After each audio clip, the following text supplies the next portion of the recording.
Welcome to our YouTube channel wave audio book FM। Episode 161। Rehan Raj के mobile को hack करके उसके मोबाइल को पूरी तरह से खाली कर देता है और वही राज को जब इस बात का पता चलता है तो उसके गुस्से का ठिकाना नहीं होता। वो अपने आसपास की चीजों को फेंकते हुए जोर से चिल्लाया, दिव्या तूने ये सही नहीं किया, अब देख मैं क्या करता हूँ तेरे साथ। चलो दोस्तों, एक पैर में पहनने वाली जूती को उसकी सही औकात दिखा के आते हैं। राज गुस्से में बोल अपने दोस्तों के साथ निकल जाता है दिव्या को सबक सिखाने के लिए। वहीं दूसरी ओर जॉर्ज जैक्सन के ऑर्डर पे उसका दिया हुआ ऑर्डर फॉलो कर रहा था और अपने आदमियों को बहुत ध्यान से प्लान बी के बारे में सब कुछ डिटेल में समझा रहा था। उसकी ये मीटिंग उसके आदमियों के साथ करीब 2 घंटों तक चली। DSR इंडस्ट्री रेहान दिव्या की सारी अश्लील फोटोज और वीडियोस को डिलीट कर बहुत ज्यादा खुश हुआ और खुद से बोला, अब इतने अच्छे काम के बदले इनाम तो बनता है मेरा तुमसे। दिव्या रेहान अपनी बात कह केबिन से निकल ऑफिस से बाहर चला जाता है दिव्या से मिलने के लिए। DSR पैलेस करीब 20 से 25 मिनट तक वेट करने के बाद डॉक्टर्स की टीम में से एक डॉक्टर बाहर आए। उसके चेहरे पे एक चमक था, पर धैर्य अभी इतना ज्यादा धानी के लिए परेशान था कि उसने डॉक्टर के चेहरे की चमक की ओर जरा सा भी ध्यान नहीं दिया और क्यूरियोसिटी के साथ बोला, डॉक्टर धानी को क्या हुआ है? उसे यूं अचानक वोमिटिंग क्यों होने लगी और एक वोमिटिंग की वजह से इतनी ज्यादा वो थक क्यों गई? डॉक्टर चेहरे पे छोटी सी स्माइल लिए, मिसेस धानी का ये हाल इसलिए है क्योंकि आप पिता बनने वाले हैं सर। डॉक्टर अपनी बात कह शांत हो धैर्य को देखने लगी और उससे इनाम या फिर तारीफ की उम्मीद करने लगी, पर धैर्य अभी कुछ ज्यादा ही परेशान था इसलिए उसके कान तक डॉक्टर की बात गई तो पर उसे कुछ समझ नहीं आया। ऊपर से डॉक्टर के चेहरे की ये मुस्कुराहट उसे गुस्सा दिलाने लगी और वो चिल्ला के बोला, डॉक्टर मैंने आपसे पूछा है कि धानी को क्या प्रॉब्लम है, वो अचानक इतनी ज्यादा थक कैसे गई? डॉक्टर धैर्य के कहने के लहजे से अब हल्का डरने लगी, पर उसने खुद को संभाला और बोली, सर शायद आपने सुना नहीं, आपकी वाइफ प्रेग्नेंट है और उन्हें जो भी प्रॉब्लम हो रही है वो प्रेगनेंसी की वजह से हो रहा है जो कि नेचुरल है और दुनिया में हर औरत को प्रेगनेंसी के दौरान इस स्टेज से गुजरना पड़ता है। डॉक्टर इस बार धैर्य को अच्छे से समझाने लगी और वही धैर्य डॉक्टर से प्रेगनेंसी शब्द सुन पूरी तरह से हैरान हो गया और डॉक्टर को देखते हुए उसने बड़ी मुश्किल से सिर्फ एक ही शब्द निकाला मुंह से, प्रेग्नेंट। जी हाँ मिस्टर धैर्य, आप पिता बनने वाले हैं, आपकी वाइफ 1 वीक प्रेग्नेंट है। डॉक्टर चेहरे पे बड़ी सी स्माइल लिए बोली और डॉक्टर की बात सुन धैर्य बिना एक भी पल गवाए सीधे कमरे के अंदर गया और बेड पे धानी के पास आ उसे सीधे अपनी बाहों में भर लेता है। उसकी आंखें अभी नम थी, फाइनली अब उसकी अपनी फैमिली होगी, इस एहसास ने उसे हिला दिया। थैंक यू सो मच धानी, तुमने मुझे वो खुशी दी है जिसका सपना मैंने पता नहीं कब से देखा था। आज मैं बहुत खुश हूँ, अब मेरी अपनी फैमिली होगी। हमेशा से शांत रहने वाले इस पैलेस में अब किलकारियां गूंजेगी बच्चों की, मेरे बच्चों की, धैर्य खुशी से चिल्लाते हुए बोला। और धैर्य की ऐसी बातें सुन धानी उसे खामोश नजरों से देखते हुए बोली, धैर्य अभी बेबी को बाहर आने में बहुत समय है, अभी सिर्फ हमें न्यूज मिली है बेबी के आने की। धानी धैर्य के अंदर उठ रहे खुशी के तूफान को शांत करने की कोशिश करते हुए बोली और धानी की बात सुन धैर्य उसे मुस्कुरा के देखने लगा और धानी के पेट हाथ रख बोला, ये मेरा खून है, मेरे स्पर्म से बना है ये, और अगर इसने अपने आने का न्यूज दिया है तो ये आएगा, हर कीमत पे हर मुश्किलों को झेल के आएगा, ये धैर्य गुरूर के साथ बोला। और धैर्य के यूं बोलने पे धानी हैरानी के साथ बहुत गौर से उसे देखने लगी और बोली, आपकी बातों से लग रहा है जैसे ये बेबी बॉय है, क्या आपको बेटी नहीं चाहिए?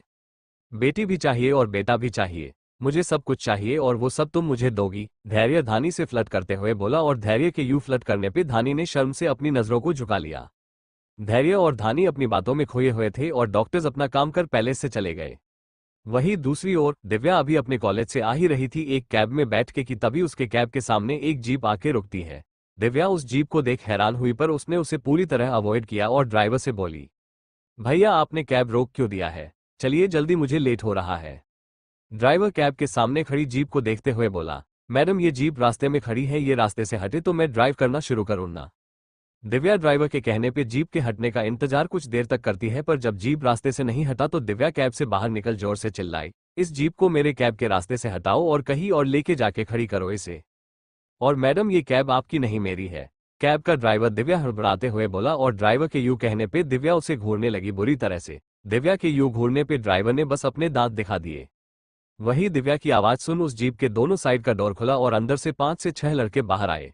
इन लड़कों की उम्र 19 या फिर 20 साल के बीच की थी। सारे लड़के जीप से बाहर आ दिव्या के सामने खड़े हो गए। दिव्या उन लड़कों को देख हैरान हुई और तभी उसकी नजर एक लड़के पे गई और उसकी आंखों में गुस्सा भर गया। ये लड़के कोई और नहीं राज और राज के दोस्त थे।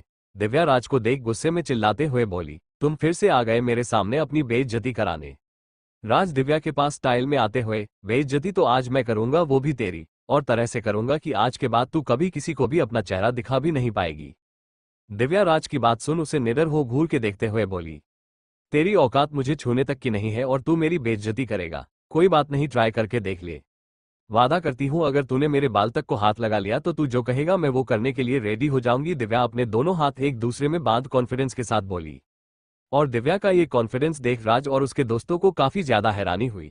कैब का ड्राइवर तो ये सब कहा सुनी से खुद को बचाने के लिए कब का भाग गया अपनी कैब लेके। राज दिव्या के करीब बढ़ते हुए, बहुत ज्यादा घमंड हो गया है तुझे, आज तेरे घमंड को तोड़ के तुझे अपने पैर की जूती बनाऊंगा मैं कहते हुए वो दिव्या के पास आ गया और उसे टच करने के लिए उसके पास अपने हाथ बढ़ाने लगा। पर तभी कहीं से एक गोली चली और वो गोली राज के हाथ के बीचों बीच लगी। उस गोली के लगने से राज हैरान हो गया और दर्द से करहाने लगा। राज के दोस्तों ने तो डर के मारे अपने कदम ही पीछे ले लिए, पर दिव्या वैसे ही खड़ी रही अपने हाथ एक दूसरे में बांधे हुए। वो अब भी वैसे ही मुस्कुरा के राज को देख रही थी। उसे देख ऐसा लग रहा था जैसे वो अभी राज का मजाक उड़ा रही हो या फिर उसे गलत तरीके से हाथ लगाने वाले के साथ क्या अंजाम होगा ये उसे पता हो। राज दर्द से करहाते हुए जब दिव्या को देखता है तो गुस्से में दांत पिसते हुए उसके पास आता है उसे थप्पड़ लगाने पर तभी एक और गोली उसके दूसरे हाथ पे लगती है। और दोबारा ऐसे होने पे राज अब गुस्से में पागल हो जाता है और गुस्से में झल्ला के जोर से चिल्ला के अपने दोस्तों से बोला, तुम लोग खड़े खड़े मुंह क्या देख रहे हो, पकड़ो इस लड़की को और लेके चलो इसे यहाँ से। राज गुस्से में दिव्या को देखते हुए अपने दोस्तों को चिल्ला के बोला। राज के ऐसा कहने पे उसके दोस्त दिव्या को पकड़ने के लिए आगे आए पर उसी समय दिव्या के आसपास कुछ काले सूट बेट पहने लोग खड़े हो गए हाथ में गन लिए। ये आदमी हटे कट्टे पहलवान दूर से ही लग रहे थे। ये वही गार्ड्स थे जिन्हें धैर्य ने दिव्या के प्रोटेक्शन में तब से लगा के रखा था जब से उसने धानी से शादी की और उसे पता चला कि धानी की कमजोरी दिव्या और उसकी माँ है। दिव्या पे तब से कई छोटे मोटे वार तब से होते रहे हैं और उस समय उसे प्रोटेक्शन देने ये गार्ड्स ऐसे ही आ जाते और दिव्या के सेफ होने के बाद फिर से कहीं गायब हो जाते। पहले तो दिव्या को ये सारी चीजें इरिटेट करती इसलिए वो धैर्य से बहुत ज्यादा चिढ़ा करती थी और उससे झगड़ती और उसकी इंसल्ट करती, पर धीरे धीरे उसे इन सारी चीजों की आदत पड़ गई और अभी जो कुछ देर पहले उसने राज को चैलेंज दिया था वो इसीलिए दिया था। एपिसोड 162। राज बड़े जोश में आता है दिव्या को सबक सिखाने और अपने दोस्तों के साथ मिलकर उसे चारों तरफ से घेर भी लेता है, पर दिव्या की हिम्मत को वो जरा सा हिला भी नहीं पाता, जिससे वो गुस्से में पागल हो जाता है और अपने दोस्तों के साथ मिलकर दिव्या को चोट पहुंचाने वाला ही था कि तभी धैर्य के गार्ड्स आके दिव्या को प्रोटेक्ट करने के लिए उसके आगे खड़े हो जाते हैं। उसी समय रेहान भी आ जाता है दिव्या के पास। उसे गार्ड्स ने फोन करके पहले ही बता दिया था कि दिव्या पे उसका एक्स हमला करने वाला है। रेहान को जब ये बात पता चली तो वो कार को फास्ट स्पीड में ड्राइव करते हुए उसके पास आ गया। रेहान को देख के दिव्या को और भी ज्यादा हिम्मत आ गई और वो गार्ड्स के बीच से निकलते हुए राज के पास आ उसे ऊपर से नीचे तक देखते हुए टोंट भरे लहजे में बोली, क्या हुआ, अपनी मर्दानगी नहीं दिखानी अब तुम्हें? दिखाओ अपनी मर्दानगी, बनाओ मुझे अपने पांव की जूती, तुम्हारे सामने ही खड़ी हूं मैं। दिव्या अपनी बात कह राज को घूरने लगी और वही राज दिव्या को अपनी खा जाने वाली नजर से बुरी तरह घूर के देखते हुए बोला, इतने सारे लोगों के सामने आकर दिखाना बहुत आसान होता है दिव्या, हिम्मत है तो अकेले सामना कर मेरा, फिर तुझे बताता हूं मैं कि क्या औकात है तेरी मेरे सामने। दिव्या राज की बात सुन फीकी स्माइल करते हुए, तुम भी तो अपने दोस्तों के साथ एक अकेली लड़की को सबक सिखाने ही आए थे ना यहाँ? तब तो तुम मुझसे बड़े काया निकले एक मर्द होते हुए भी। यू नाउ व्हाट राज, तुम्हें पता है तुम जैसे मर्द जो होते हो ना वो ना सिर्फ इंसानियत के नाम पे धब्बा होते हो बल्कि मर्दानगी के नाम को भी तुम जैसे लोग कलंकित करते हो। तुम जैसे छोटी सोच वाले लोगों की वजह से ही हम जैसी लड़कियां अकेले घर से बाहर नहीं निकल पाती, किसी अनजान लड़के से बात करने में भी डरती है, और अगर हमने फिर भी उस डर को पार करके किसी से दोस्ती कर ली पर इंटरेस्ट नहीं जताया तो तुम जैसे गंदी सोच वाले लोग उसे अपने ईगो पे ले लेते हो और हम जैसी पता नहीं कितनी ही लड़कियों की जिंदगी को नर्क से बदतर बना देते हो। दिव्या गुस्से में चिल्ला के बोली, दांत पिसते हुए, और दिव्या की बातें सुन रेहान उसे हैरानी से देखने लगा और राज तो पूरी तरह से निशब्द ही हो गया। आज दिव्या पहली बार बड़ों जैसी समझदारी भरी बातें कर रही थी। दिव्या सच ही तो कह रही थी। जब तक दिव्या राज की दोस्त थी, उसके इशारों पे नाचती थी, तब तक वो भी खुश था, और जिस दिन से दिव्या ने उसे भाव देना बंद कर दिया, उसके इशारों पे नाचना बंद कर दिया, उस दिन से उसने दिव्या की जिंदगी को बर्बाद करने की प्लानिंग बनाना शुरू कर दिया। दिव्या की पुरानी फोटोज और वीडियोस को एडिट करवा के उसे अश्लील फोटोज और वीडियो बना दिव्या को ब्लैकमेल करने लगा, इस इरादे से कि दिव्या फिर से उसके इशारे पे नाचेगी। पर जब उसका सोचा हुआ सही नहीं हुआ तो दिव्या वो पे मर्दानगी जमाने के लिए अपने दोस्तों के साथ आ गया, यहाँ उसे पूरी तरह बर्बाद करने। ये तो अच्छा था कि दिव्या के साथ हमेशा उसके गार्ड्स रहते थे। रेहान भी नॉर्मली उसके साथ ही रहता था, पर अगर आज ये लोग नहीं होते तो पता नहीं राज और उसके दोस्त दिव्या के साथ क्या क्या करते, और उस समय दिव्या के पास ये सब झेलने के अलावा दूसरा कोई रास्ता भी नहीं होता। रेहान गार्ड्स को राज और उसके दोस्तों को पकड़ने को कहता है। रेहान के ऑर्डर पे गार्ड्स राज और उसके दोस्तों को पकड़ लेते हैं और उन्हें लेके वहां से चले जाते हैं। सभी के जाने के बाद दिव्या, जो कि किसी शेरनी की तरह दहाड़ रही थी कुछ देर पहले, अब अपनी सारी हिम्मत खो के रोने लगती है और गिरने वाली होती है जमीन पे, पर वो जमीन पे गिरती उससे पहले ही रेहान दिव्या को अपनी बाहों में संभाल लेता है। दिव्या रेहान की बाहों में आके और जोर जोर से रोने लगी। उसका शरीर अभी कांप रहा था डर की वजह से। रेहान दिव्या की सिचुएशन को समझते हुए उसे अपनी बाहों में उठा खुद से चिपकाते हुए बोला, रो लो जितना रोना है तुम्हें, मैं हूं यहाँ तुम्हें सहारा देने के लिए, रेहान ने प्यार भरी आवाज में कहा। और रेहान के यूं कहने पे दिव्या किसी बिल्ली के बच्चे की तरह उसकी बाहों में एकदम से सिकुड़ गई और जोर जोर से रोने लगी। करीब आधे घंटे बाद जब वो थोड़ी शांत हुई तो रेहान ने उसे अपनी कार में बिठाया और उसके सीट बेल्ट को अच्छे से लगा उससे बोला, कहाँ जाना है? दिव्या सुबकते हुए, दीदी के पास जाना है। रेहान हैरान हो, जहां तक मुझे पता है लोग जब परेशान होते हैं तो वो अपनी माँ के पास जाते हैं। दिव्या छोटा सा मुंह बना के, मम्मी मुझे ऐसे रोते हुए देखेगी तो वो टेंशन ले लेगी और टेंशन उनके हेल्थ के लिए सही नहीं है, इसलिए मैं आज दीदी के साथ रहूंगी। उनकी भी गोद में सर रखने पे मुझे मम्मा वाली फीलिंग आती है, दिव्या मासूमियत से बोली। और दिव्या की मासूमियत देख रेहान का दिल जोर जोर से धड़कने लगा। वो उसकी ओर प्यार भरी नजरों से देखते हुए बोला, वैसे तुम चाहो तो मेरे साथ भी चल सकती हो मेरे घर, मैं भी तुम्हें बहुत प्यार करूंगा, वैसे ही जैसे उस दिन तुमने मुझे किया था, कहके रेहान शरारती नजरों से दिव्या को देखने लगा। पर दिव्या के दिमाग और दिल के दरवाजे फिलहाल पूरी तरह से बंद थे, इसलिए उसे रेहान की बातें समझ नहीं आई और वो रेहान को घूर के देखते हुए बोली, मुझे तुम्हारा प्यार नहीं, मेरी दीदी का प्यार चाहिए। चुपचाप चलो पैलेस, वरना मैं कैब पकड़ के चली जाऊंगी, दिव्या जोर चिल्लाई, ठीक वैसे ही जैसे वो नॉर्मली चिल्लाती थी। और दिव्या के यूं चिल्लाने से रेहान के चेहरे की चमक और भी ज्यादा बढ़ गई। आखिर बधे क्यों ना वो अभी दिव्या के दिल और दिमाग से डर को निकालने में कामयाब जो हो रहा था। वो अपनी सीट बेल्ट लगाते हुए बोला, ये हुई ना मेरी जंगली बिल्ली वाली बात, कहके उसने कार को स्टार्ट किया, पर अगले ही पल दिव्या ने कार के चाबी को निकाल लिया। कार के चाबी के निकल जाने से कार रुक गई और दिव्या के इस हरकत पे रेहान उसे घूरने लगा, पर दिव्या की आंखें जिस तरह से उसे घूर रही थी उससे वो खुद ही डर गया और डरी हुई आवाज में कहा, तुम मुझे ऐसे क्यों देख रही हो जैसे तुम अभी मेरा खून करने वाली हो? दिव्या रेहान को बुरी तरह घूरते हुए, तुमने मुझे जंगली बिल्ली क्यों कहा? तुम्हें पता है ना मैं इस नाम से चिढ़ती हूँ। तुम हरकतें ही ऐसी करती हो तो मैं क्या करूं, मेरे मुंह से निकल ही आता है ये नाम तुम्हारे लिए, रेहान डरी हुई आवाज में बोला। और दिव्या रेहान की बात सुन और भी ज्यादा भड़कते हुए चिल्लाई, तुम्हारे कहने का मतलब क्या है मैं जंगली बिल्लियों वाली हरकत करती हूँ? रेहान दिव्या का रौद्र रूप देख के डरी हुई आवाज में, तुम अभी भी जंगली बिल्लियों वाली हरकत ही कर रही हो। रेहान का इतना ही कहना था कि दिव्या ने उसे सीट पे धक्का दिया और खुद उसके ऊपर आ गई पूरी तरह से। दिव्या के इस हरकत पे रेहान के दिल की घंटी बजने लगी। उसने अपनी पकड़ दिव्या के कमर पे मजबूत कर ली और उसे अपने करीब खींचते हुए उसे वैसे ही डरी नजरों से देखने की एक्टिंग करने लगा। रेहान अभी दिव्या का ध्यान कुछ देर पहले हुई घटना से हटाना चाहता था, इसलिए वो ऐसी हरकतें कर रहा था और उसकी ये ट्रिक काम भी आई। दिव्या के साथ कुछ देर पहले जो भी हुआ वो अभी सब कुछ पूरी तरह से भूल गई और रेहान पे गुस्सा करने लगी। गुस्से में उसे अभी इस बात का भी होश नहीं रहा कि वो खुद ही रेहान के करीब जा रही है। रेहान ने भी मौके का अच्छे से फायदा उठाया और दिव्या को पलट के सीट पे अपने नीचे कर लिया और उसे अपने नीचे दबाते हुए बोला, तुम सच में जंगली बिल्ली ही हो, पर सिर्फ मेरे लिए। तुम्हें जंगली बिल्ली कहने का सिर्फ और सिर्फ मेरा हक है और वो मैं पूरी लाइफ यूज करूंगा।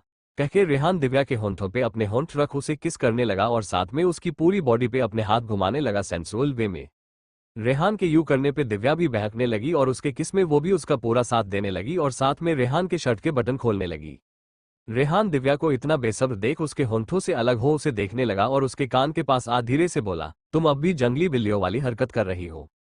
दिव्या रेहान से फिर से अपने लिए जंगली बिल्ली शब्द सुन होश में आई और रेहान के शर्ट से अपने दोनों हाथ हटा उसे खुद के ऊपर से धक्का देने की कोशिश करते हुए बोली, मां मैं कुछ नहीं कर रही थी, वो तो बस तुम्हारे सीने पे कुछ लगा था तो मैं उसे बस साफ करने की कोशिश कर रही थी। दिव्या अपनी बहकी हुई सांसों को संभालने की कोशिश करते हुए लड़खड़ाती जुबान से बोली।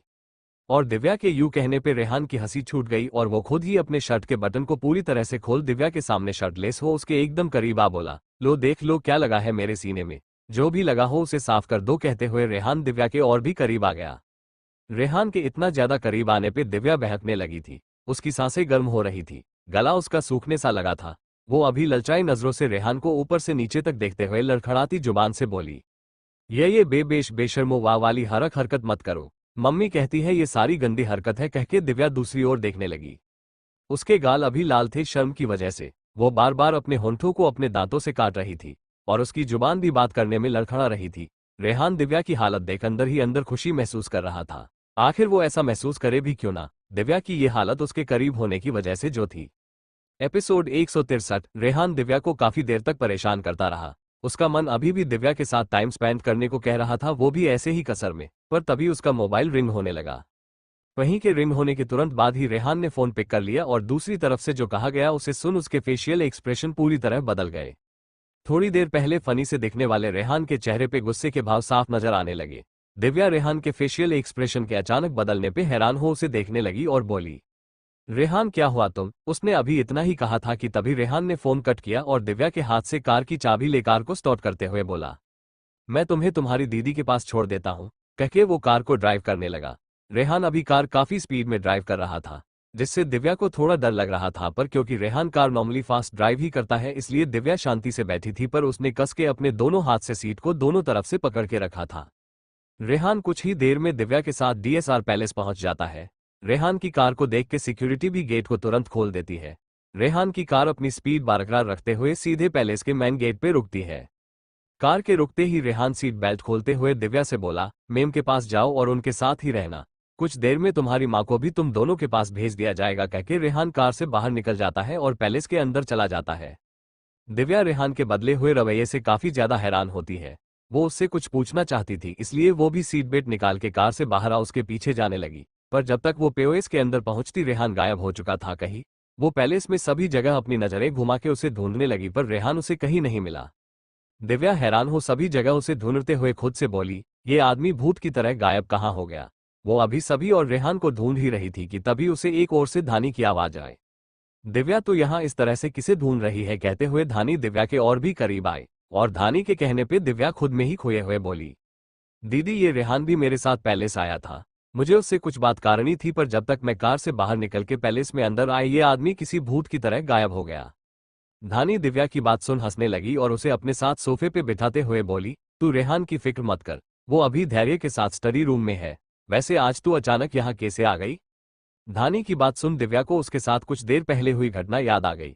उसे जैसे ही वो घटना याद आई उसके चेहरे पे डर की लकीरें साफ साफ नजर आने लगी। वो सोफे पे ही धानी की गोद में अपना सर रखते हुए रूंधी आवाज में बोली, दीदी कुछ लड़के हम लड़कियों को अपनी प्रॉपर्टी क्यों समझते हैं?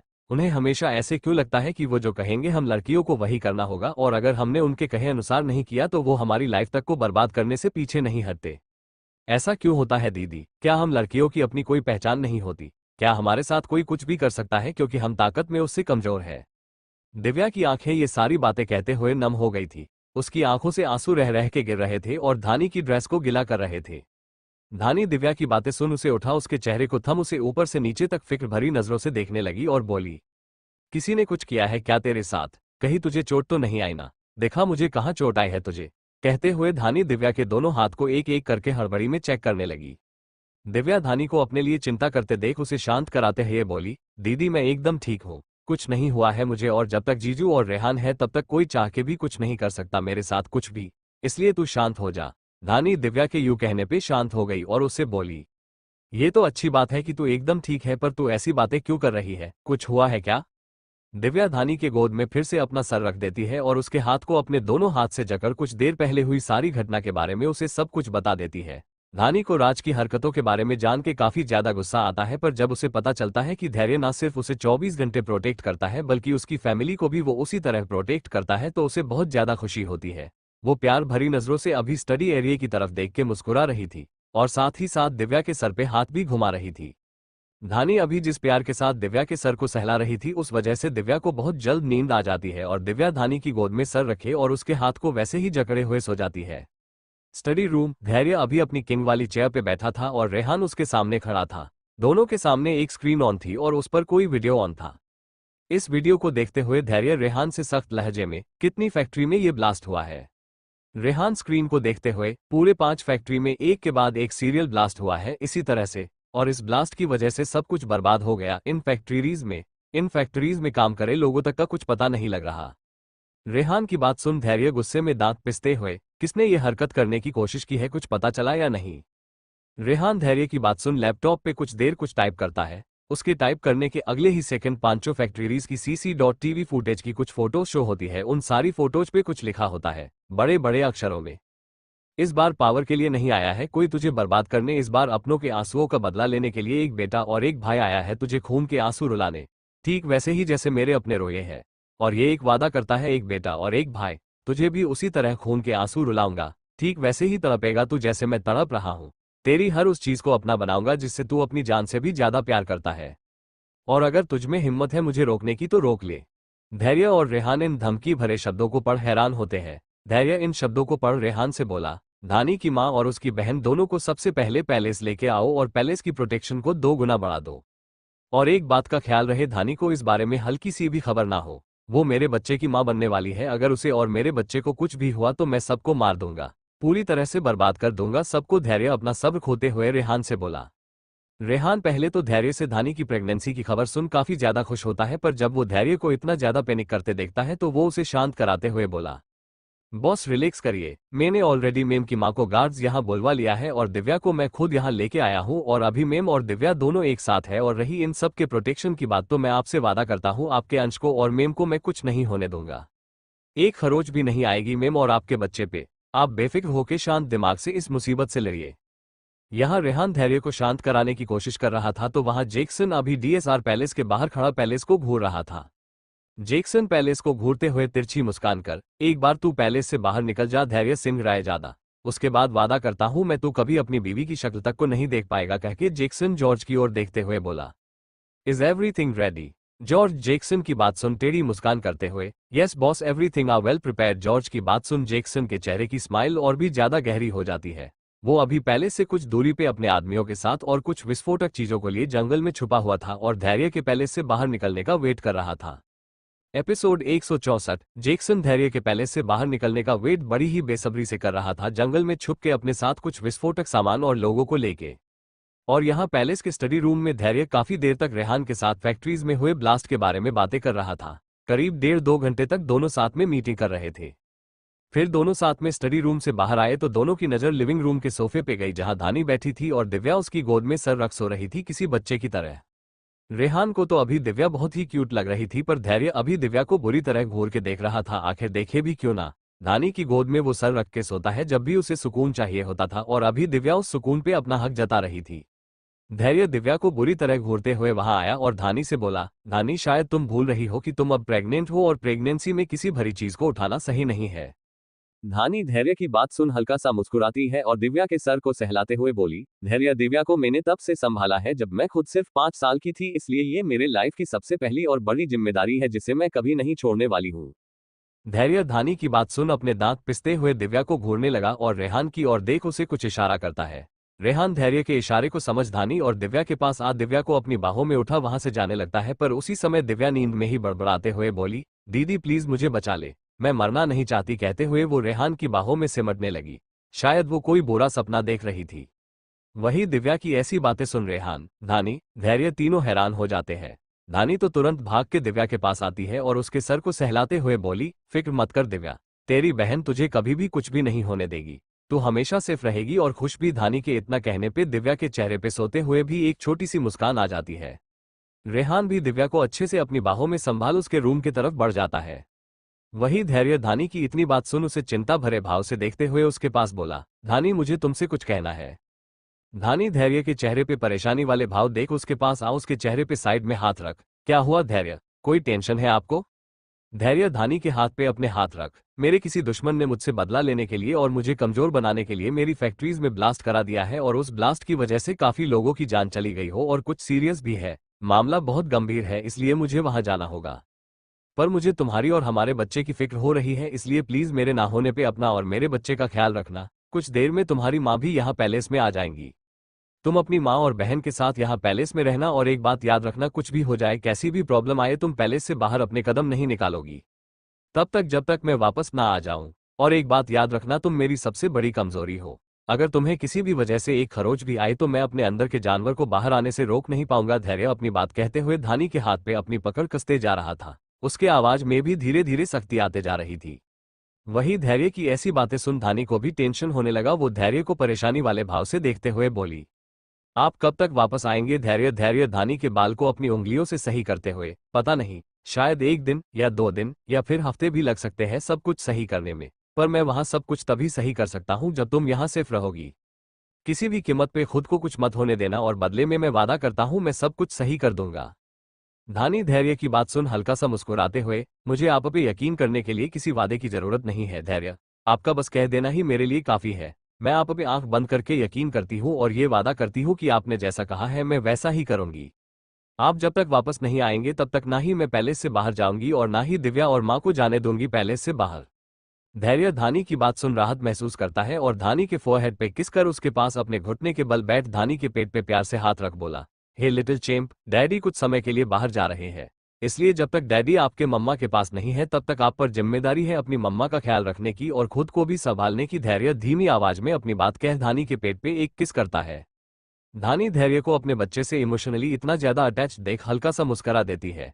धैर्य अपनी बात कह खड़ा हो धानी को अपनी बाहों में भरते हुए बोला, ख्याल रखना अपना, कह के वो जाने लगा पर तभी पीछे से आवाज आई, क्या मैं मासी बनने वाली हूँ? इसका मतलब मुझसे भी छोटा कोई आने वाला है? मतलब अब मैं बड़ी हो जाऊंगी? मतलब अब तू मुझे बच्चा नहीं कहेगी? नहीं नहीं, ये नहीं हो सकता है। इसे तू बाहर निकाल और बोल यहाँ से जाने के लिए। मैं तेरा प्यार किसी के भी साथ नहीं बांट सकती। पहले से ही जीजू ने तेरे प्यार को मुझसे बांट रखा है, अब ये छोटा सा खरगोश आएगा तो तू तो मुझसे प्यार नहीं करेगी। मैं ऐसा बिल्कुल नहीं होने दूंगी। दिव्या खुद में ही बड़बड़ाते हुए सीढ़ियों से नीचे आई। उसने अपनी शक्ल को बच्चों की तरह रोने जैसी बना ली थी। वही रेहान धानी और धैर्य को शर्मिंदगी से अपना सर झुका के देख रहा था। दिव्या की ऐसी बातें सुन धैर्य तो अपने दांत पीस रहा था। आखिर वो ऐसा करे भी क्यों ना? दिव्या उसके बच्चे के लिए जो ऐसा कह रही थी। वही धानी दिव्या को हैरानी और परेशान वाले भाव से देख रही थी। दिव्या अपनी बात खत्म कर धानी के पास आई और रोने लगी। धानी दिव्या को रोते हुए देख और भी ज्यादा परेशान हो गई और बोली, दिव्या बच्चा, मैं तुझे कभी भी प्यार करना नहीं छोड़ूंगी, और फिर जब ये बाहर आएगा तो ये भी तो तुझसे प्यार करेगा, तेरे साथ यहाँ वहां घूमेगा और तुझे मासी मासी मासी कह के बुलाएगा। धानी दिव्या को समझाने लगी प्यार से। वही धैर्य दिव्या को बुरी तरह घूर के देखते हुए रेहान से बोला, तू इस लड़की को झेलता कैसे है? मैं तो इसके साथ एक पल खड़ा भी नहीं हो पाता। बेवकूफ है ये पूरी। रेहान चेहरे पे गहरी स्माइल लिए बोला, इतने समय में आदत सी हो गई है, साथ में रहती है तो लगता है मैं किसी छोटे बच्चे को संभाल रहा हूं या शायद एक जंगली बिल्ली को। कहते हुए रेहान हंसने लगा। उसे अपनी और दिव्या के बीच के वो मोमेंट याद आ गए जब दिव्या उसके करीब जाते ही अपना आपा खो देती है और उस पर पूरे जोश के साथ हावी हो जाती है। रेहान के चेहरे पे हंसी देख धैर्य उसे घूरने लगा और खुद से बोला, इस लड़की के साथ रह के ये आदमी भी अपना दिमागी संतुलन खो रहा है। सभी अभी अपने में ही खोए थे कि तभी गेट की तरफ से आवाज आए, धानी बिटिया, क्या सच में मैं नानी बनने वाली हूँ? कहते हुए सविता जी धानी और दिव्या के करीब आए। धानी और दिव्या सविता जी की आवाज सुन उनकी ओर मुड़े और देखने लगे। सविता जी धानी के पास आई और बोली, बोल धानी, क्या ये सच है? क्या सच में तेरी कोख में नन्ही सी जान पल रही है? धानी सविता जी के पूछने पे सिर्फ हाँ में अपना सर हिला देती है। सविता जी धानी की हामी देख बहुत ज्यादा खुश होती है और धानी के सर पे हाथ रख बोली, इतने दुख झेलने के बाद, इतनी मुश्किलों के बाद फाइनली मेरी धानी के जीवन में खुशियां आई है। मैं बहुत खुश हूँ, बहुत ज्यादा। कहते हुए अभी उनकी आंखें नम हो गई थी। धानी सविता जी को खुश देख मुस्कुरा देती है और झुक के उनके पांव को टच कर उसने आशीर्वाद लेती है। धैर्य और रेहान धानी और सविता जी को शांति से बस दूर खड़े देखते ही रहते हैं। रेहान धैर्य को दूर खड़ा देख उससे धीमी आवाज में, बॉस आंटी से आपको भी जाके आशीर्वाद लेना चाहिए, उन्हें और मेम को ये देख अच्छा लगेगा। धैर्य रेहान की बात सुन हैरान हो बोला, तुम्हें पता है रेहान, मैंने आज तक कभी भी किसी के आगे अपना सर नहीं झुकाया है। रेहान धैर्य को समझाने की कोशिश करते हुए, मेम और मेम की मां हर किसी में नहीं आते बॉस, जाइए और आंटी से आशीर्वाद लीजिए। रेहान के बार बार कहने पे धैर्य को ना चाहते हुए भी सविता जी के पास जाना पड़ता है और झुक के उनके पैर को छूना भी पड़ता है। धैर्य सविता जी के पांव को टच तो कर रहा था, पता नहीं रेहान के कहने पे कर रहा था या इसमें उसकी अपनी मर्जी भी शामिल थी। चाहे जो भी हो, धैर्य को सविता के पांव को छूता देखा खुद सविता जी, धानी और दिव्या तीनों हैरान हो गए। तीनों हैरानी से आंखें बड़ी बड़ी करके धैर्य को देखने लगे। आखिर देखे भी क्यों ना, धैर्य को इन तीनों ने ही आज तक कभी भी झुकते हुए नहीं देखा किसी के भी आगे, पर आज धैर्य झुका है और आशीर्वाद ले रहा है, वो भी उस इंसान से जिसे उसने ही कभी गोली मारी थी और उस इंसान को महीनों तक हॉस्पिटल में रहना पड़ा था पैरालाइज होके। सविता जी काफी ज्यादा हैरान थी, पर फिर उन्होंने खुद को संभाला और धैर्य को भी आशीर्वाद दिया। धानी ने भी कुछ देर बाद खुद को संभाला और चेहरे पे छोटी सी मुस्कान लिए धैर्य को देखने लगी, पर दिव्या का मुंह अभी भी खुला हुआ था और आंखें गोटियों की तरह ऑलमोस्ट बाहर आ चुकी थी। धैर्य दिव्या को खुद को ऐसे देखते हुए देखता है तो उसके सर पे हल्का सा मारते हुए बोला, अपना मुंह बंद करो वरना मक्खियां अंदर घर बना लेंगी, और हाँ एक बात का ख्याल रखना, अपनी बहन को परेशान बिल्कुल भी मत करना, मैं धानी को तुम्हारे भरोसे छोड़ के जा रहा हूँ। दिव्या धैर्य की बात सुन अपना मुंह बनाने लगी और बोली, जीजू मैं किसी को परेशान नहीं करती हूँ, बल्कि लोग ही मुझे परेशान करते हैं, मैं एकदम सीधी सादी बच्ची हूँ। धैर्य दिव्या की बात सुन एक गहरी सांस ले खुद से बोला, इसमें दिमाग कभी नहीं आएगा, कह के वो लाचारी में अपना सर हिला वहां से चला जाता है। रेहान भी वहां से धैर्य के साथ चला जाता है। एपिसोड 165। धैर्य धानी और धानी दिव्या और सविता जी तीनों को पैलेस में पूरी तरह से देख चारों तरफ से गन्स लिए गार्ड्स को तैनात कर रेहान के साथ कार में पैलेस से बाहर चला जाता है। धैर्य के जाने के बाद दिव्या धानी और सविता जी तीनों साथ में बैठ के बातें करने लगती है। और वहां जैक्सन जैसे ही देखता कि धैर्य की कार पैलेस से बाहर जा रही है, वो तुरंत एक्टिव हो जाता है और जॉर्ज को देखते हुए आंखों से कुछ इशारा करता है। जॉर्ज जैक्सन के इशारे को समझ कार से बाहर निकल बाइनोक्यूलर से कुछ देर तक धैर्य की कार को और भी दूर जाते हुए देखता है और जैक्सन को सब कुछ प्लान के अकॉर्डिंग होने का इशारा करता है। और वहां कार में धैर्य और रेहान बैठे एक दूसरे से फैक्ट्रीज में हुए ब्लास्ट के बारे में छोटी से छोटी जानकारी निकालने की कोशिश कर रहे थे। ड्राइवर उनकी कार को फास्ट स्पीड में ड्राइव किए जा रहा था उस ओर जहां ब्लास्ट हुआ था। अभी दोनों अपने अपने काम में बिजी ही थे कि तभी रेहान लैपटॉप की स्क्रीन में कुछ देख हैरान हो गया और धैर्य को वो दिखाते हुए बोला, बॉस ये देखिए। धैर्य रेहान के कहने पे जब स्क्रीन पे देखता है तो हैरान होते हुए बोला, ये सब एक ट्रैप है, हमें पैलेस से बाहर भेजने का। दोनों को जैसे ही इस बात का एहसास हुआ, उसके अगले ही पल उस कार में एक जोर का ब्लास्ट हो जाता है। ये ब्लास्ट इतना धमाकेदार था कि एक सेकंड में ही कार के चीथड़े उड़ जाते हैं। वही जैक्सन जब धैर्य के कार में ब्लास्ट हुआ देखता है तो वो घमंड से भरी हंसी हंसने लगा जोर जोर से। जैक्सन धैर्य की ब्लास्ट हुई कार को देखते हुए बोला, बहुत शौक है ना धैर्य सिंह रायजादा तुझे लोगों की कार में ब्लास्ट करा के उन्हें जीते जी मार देने का। तो अब तू भी उसी मौत मरेगा और अब तेरा सब कुछ अब मेरा होगा, तेरी बीवी भी। एक एक करके तेरी सारी दुनिया को मैं अपनी दुनिया बनाऊंगा, वो भी पूरे अधिकार के साथ। जिन लोगों को देख के तू सुकून महसूस करता था वो सारे लोग अब मेरे होंगे और शुरुआत मैं तेरी पत्नी को अपनी पत्नी बना के करूंगा। कह के जैक्सन हाथ में लिए रिमोट से एक और बटन प्रेस करता है। बटन के प्रेस करते ही पैलेस के गेट पे फिर से एक बहुत बड़ा ब्लास्ट होता है। इस ब्लास्ट से पैलेस के हाई प्रोफाइल गेट के टुकड़े हो जाते हैं। ब्लास्ट होने के अगले ही सेकंड पैलेस के गार्ड्स एक्टिव हो जाते हैं अपनी अपनी गन्स को लेके और चारों तरफ फैल जाते हैं। पैलेस के मेन गेट को भी बंद कर दिया जाता है और पैलेस में जितने भी सर्वेट्स थे उन सभी को एक्टिव कर दिया जाता है। धैर्य ने बहुत पहले ही पैलेस में नॉर्मल सर्वेट्स को हटा के अपने गार्ड्स को सर्वेट्स के रूप में धानी को प्रोटेक्ट करने के लिए रिप्लेस कर दिया था। ये सर्वेट्स धैर्य और धानी के लिए अपनी जान भी देने से पहले एक बार नहीं सोचते। धानी, दिव्या और सविता जी तीनों को छोड़ के पैलेस में सभी को पता था कि अब यहाँ क्या होने वाला है, और क्योंकि सारे सर्वेट्स धैर्य के वफादार थे और धानी की फिक्र वो सब दिल से करते थे, इसलिए सबने अपनी पूरी कोशिश कर दी धानी और उसके बच्चे को सेव करने के लिए। सबसे पहले धानी की एक वफादार सर्वेंट ने बहाने करके धानी, दिव्या और सविता जी को साथ में कमरे में भेज दिया। ये कमरा साउंड प्रूफ और बुलेट प्रूफ था, इसलिए तीनों के इस कमरे में जाने के बाद सर्वेट्स उनकी तरफ से बेफिक्र हो गए और सभी अपने हाथ में फुली लोडेड गन ले पैलेस में यहाँ वहाँ फैल गए। यहाँ जैक्सन भी जॉर्ज और अपने आदमियों के साथ कुछ हथियार और विस्फोटक सामान लेके अंदर की ओर बढ़ गया। वो जैसे जैसे अंदर जा रहा था लगातार शूट किए जा रहा था। न सिर्फ जैक्सन बल्कि जॉर्ज और उन दोनों के साथ जो आदमी थे वो भी। और क्योंकि सबने बुलेट प्रूफ जैकेट पहन रखा था इसलिए किसी के भी ऊपर गोलियों का कोई असर नहीं हो रहा था। वो सभी गोलियां चलाते हुए आगे की ओर बढ़ते जा रहे थे। जो चीजें उसकी गन की गोली बर्बाद नहीं कर पा रही थी उसे वो साथ में रखे बम से ब्लास्ट करते हुए आगे बढ़ रहा था। कुछ ही देर में जैक्सन जॉर्ज और अपने आदमियों के साथ ग्रुप में एक के साथ पैलेस के अंदर पहुंच जाता है और तीखी हंसी हंसते हुए खुद से बोला, आज होगा मेरे बदले के पहले स्टेज का खात्मा, जब तेरी मोहब्बत मेरी बाहों में होगी, वो भी पूरे अधिकार के साथ। कह के जैक्सन हाथ में लिए हुए गन से चारों तरफ शूट करने लगा, चेहरे पे टेढ़ी स्माइल लिए। चारों तरफ गोलियां चल रही थी और पैलेस के सर्वेट्स की लाशें गिर रही थी, ऐसे जैसे किसी फलदार पेड़ से फल गिर रहे हो जमीन पे जब तेज आंधी आती है। तो वहां कमरे में धानी, दिव्या और सविता जी आपस में बैठ एक दूसरे से बातें कर ही रही थी कि तभी तीनों को हल्की हल्की कुछ आवाजें सुनाई दी। दिव्या उस आवाज को सुनके धानी से बोली, दीदी आज दिवाली है क्या? धानी दिव्या के कहने पे नासमझी में, नहीं तो। दिव्या बाहर से आती आवाज को अच्छे सुनने की कोशिश करते हुए, आज अगर दिवाली नहीं है तो पैलेस में सब फटाके क्यों फोड़ रहे हैं? उन लोगों ने हमें तो कमरे में भेज दिया ये कहके कि उन्हें पैलेस की सफाई करनी है, पर सफाई के बदले तो ये लोग जश्न मना रहे हैं। ये तो गलत बात है ना दीदी, मुझे भी फटाके फोड़ने हैं उन लोगों के साथ। दिव्या बच्चों जैसी जिद करने लगी। अब इसे कौन ये बताए कि यहाँ फटाके नहीं फूट रहे, लोग ही फूट रहे हैं, वो भी रियल में, बेचारी। धानी दिव्या की बात सुन अपनी जगह से खड़ी हो, तो यही रुक, मैं देखती हूँ क्या हो रहा है बाहर, कहके धानी डोर को ओपन कर बाहर की ओर जाती है और बाहर का नजारा देख हैरान हो जाती है। उसके चारों तरफ उसी के सर्वेट्स की लाशें थी। कुछ मर चुके थे तो कुछ अपनी आखिरी सांसें गिन रहे थे। पूरा फर्श खून से लथपथ था। लोग जगह जगह पे ऐसे गिरे थे जैसे तेज आंधी आने के बाद पेड़ से पत्ते गिर के बिखर जाते हैं। धानी अपने ही लोगों की ऐसी हालत देख डर से जोर से चिल्लाई, माँ। धानी की आवाज सुन सभी का ध्यान उसकी ओर गया। जैक्सन, जो कि अभी तक पूरे पैलेस के एक एक कमरे को खोल के धानी को ही ढूंढ रहा था, उसकी भी नजर धानी के यूं चिल्लाने पे उस पे गई और उसे देख उसके चेहरे पे तीखी स्माइल आ गई। वो धीमे कदमों से धानी की ओर बढ़ने लगा, उसे अपना बनाने के इरादे से। दिव्या और सविता जी भी भाग के दरवाजे के पास आए और बाहर का नजारा देख हैरान हुए। सर्वेट्स, जो कि ऑलमोस्ट मरने चुके थे, वो जब धानी को बाहर देखते हैं तो उससे रिक्वेस्ट करते हुए बोले, मैम प्लीज अंदर जाइए, आपको प्रोटेक्ट करना हर हाल में हमारी जिम्मेदारी है, हमारी आखिरी सांस तक, इसलिए आप प्लीज अंदर जाइए। धानी अपने ऊपर मंडरा रहे खतरे से अनजान अपने आसपास की तबाही को देख पूरी तरह घबरा गई और उस सर्वेंट की बात सुन के भी अनसुना कर भाग के उसके पास आई और उसके पास बैठ के रोते हुए उसके सर को अपनी गोद में लेके बोली, ये सब क्या हो गया? अभी कुछ देर पहले तक तो सब कुछ ठीक था, फिर अचानक क्या हो गया? और तुम सबकी ये हालत किसने की?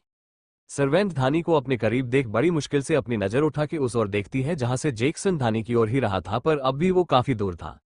सर्वेंट जैक्सन को धानी के पास आता देख अपनी सांसों पे ताकत लगाते हुए बोली, मेम प्लीज अंदर जाइए, आपसे हाथ जोड़ के रिक्वेस्ट करती हूं मैं, हमें हमारे फर्ज को निभाने दीजिए। प्लीज आंटी जी, मेम को कमरे में लेके जाइए और कुछ भी हो जाए कमरे से बाहर ना ही आप आएंगी और ना ही आप मेम को बाहर आने देंगी। उस सर्वेंट ने अपने दोनों हाथ को बहुत मुश्किल से जोड़ के सविता जी से रिक्वेस्ट करते हुए कहा। और उस सर्वेंट के यूं कहने पे सविता जी को ना चाहते हुए भी धानी को अपने साथ कमरे में लेके जाना पड़ा, पर वो कमरे का दरवाजा लॉक करती उससे पहले ही जैक्सन ने धानी की कलाई को पकड़ा और एक झटके के साथ उसे अपने करीब खींच लिया। सविता जी और दिव्या तो एकदम से चौंक ही गई अचानक हुए इस वार से, और जैक्सन के यूं खींचने से धानी संभल नहीं पाई और सीधे उसके सीने से उसका सर टकरा गया। वो जब तक खुद को संभाल के कुछ रिएक्ट करती, जैक्सन ने उसे कमर से जकड़ लिया। दिव्या और सविता जी भी जोर से चिल्लाई और उसकी मदद के लिए उसके पास बढ़ने को हुई, पर दिव्या को जॉर्ज ने पकड़ लिया और सविता जी को जैक्सन के एक आदमी ने। दोनों उन लोगों से खुद को छुड़ाने की कोशिश करने लगी, पर उनकी ताकत के आगे वो कुछ भी नहीं थी। वही धानी किसी अनजान को खुद को टच करता देख गुस्से में आ गई और बेखौफ हो उसे खुद से दूर करने की कोशिश करने लगी, पर जैक्सन ने धानी को उसकी कमर से काफी जोर से जकड़ के रखा था। धानी छटपटा रही थी, खुद को जैक्सन से छुड़ाने की कोशिश कर रही थी पर नहीं कर पाए। ये पहली बार था जब जैक्सन ने धानी को अपनी बाहों में लिया था और उसे अपने इतना करीब महसूस कर काफी रिलैक्स फील कर रहा था। धानी खुद को जहां उससे छुड़ाने की कोशिश कर रही थी तो वही जैक्सन खामोश खड़ा हो बस उसे देखे जा रहा था, चेहरे पे छोटी सी स्माइल लिए। जैक्सन किसी साइको की तरह धानी की कमर पे अपनी पकड़ और भी मजबूत कर उसे सूंघते हुए बोला, सच में तुम कमाल की चीज हो। धैर्य यूं ही तुम्हारे लिए दीवाना नहीं है, तुम उस दीवानगी के काबिल हो। तुम्हें पता है उससे जलन हमेशा होती थी मुझे, और हमेशा सोचा करता था कि कुछ नहीं तो सिर्फ एक बार तुम्हें पूरे अधिकार से टच करूं मैं और खुद में महसूस करूं, और वो विश मेरी आज जाके पूरी हुई है। एपिसोड 166। तुम्हें पता है तुम्हें अपनी बाहों में लेने के लिए मुझे कितने लोगों की लाशों को बिछाना पड़ा है? जैक्सन धानी के चेहरे को बहुत गौर से देखते हुए बोला और उसके गाल को अपनी उंगलियों से टच करके उसे फील करने लगा। जैक्सन के लिए धानी किसी ट्रॉफी की तरह थी जिसे जीतने के बाद उसकी खुशियों का ठिकाना नहीं रहा। वही धानी जैक्सन के ऐसे टच करने पे और ऐसी बातें सुन उसे घूरने लगी और उसे खुद से दूर धक्का देते हुए निडर हो बोली, अपने इन गंदे हाथों से मुझे छूने की कोशिश भी मत करो जैक्सन, वरना अंजाम तुम झेल नहीं पाओगे। भूलो मैं धैर्य की सिर्फ पत्नी ही नहीं उनके जीने की वजह भी हूँ। वो सांसें लेना छोड़ सकते हैं पर मुझे नहीं छोड़ सकते। ये बात कहते हुए धानी के चेहरे पे गुरूर साफ दिखाई दे रहा था। उसकी आंखों में नमी तो थी पर डर का एक कतरा भी जैक्सन को इन काली और गहरी आंखों में दिखाई नहीं दे रहा था। जैक्सन खामोश नजरों से धानी की इन गहरी और काली आंखों की निडरता को कुछ देर तक देखता है, फिर जोर जोर से राजसों की तरह हंसने लगा। धानी, दिव्या और सविता जी तीनों जैक्सन को यूं हंसते देख हैरान हुई और एक दूसरे को देखने लगी। जैक्सन काफी देर तक हंसने के बाद अपनी हंसी को कंट्रोल करते हुए बोला, धानी धानी धानी, तुम सच में बहुत भोली और मासूम हो। जैसा सुना था तुम्हारे बारे में ठीक वैसी ही हो तुम। धानी हैरानी से जैक्सन को देखते हुए, तुम्हारे कहने का मतलब क्या है? साफ साफ कहो। जैक्सन धानी के एकदम करीब आ उसकी आंखों में देखते हुए, तुम्हारा धैर्य मर चुका है। मैंने मारा है उसे अपने इन्हीं हाथों से। ये जो खून मेरे हाथों में लगे हैं ना, ये तुम्हारे धैर्य के खून ही है जिन्हें मैं सबूत के तौर पे लेके आया हूं। जैक्सन अपने हथेलियों पे लगे खून को धानी को दिखाते हुए बोला। जैक्सन की बात सुन धानी पहले तो उस खून को ध्यान से देखने लगी, पर फिर कॉन्फिडेंस के साथ बोली, ये धैर्य का खून नहीं है। धैर्य मरे नहीं है, वो एकदम सही सलामत है। अगर उन्हें कुछ हुआ होता तो मुझे सबसे पहले पता चलता, और अगर मुझे कुछ नहीं पता चला तो इसका मतलब है कि वो जिंदा है और सही सलामत है। उसके आंख से आंसू बह रहे थे पर उसकी जुबान ये बात कहते हुए जरा सा भी नहीं लड़खड़ाई। वही जैक्सन धानी को इतने ज्यादा कॉन्फिडेंस में बातें करता देख उसके पास आ बोला, तुम कहती हो कि तुम्हारा धैर्य जिंदा है तो मैं मान लेता हूं, पर उसे तुम्हें पाने के लिए मेरा सामना करना होगा। इस बार जैक्सन स्मिथ का सामना करना होगा। जब तक वो मुझे हरा के तुम्हें आजाद करा के नहीं लेके चला जाता तब तक तुम मेरे साथ मेरे पास मेरी बनके रहोगी। चलो अब यहां से, तुम्हें लेने तुम्हारा ये दीवाना आया है।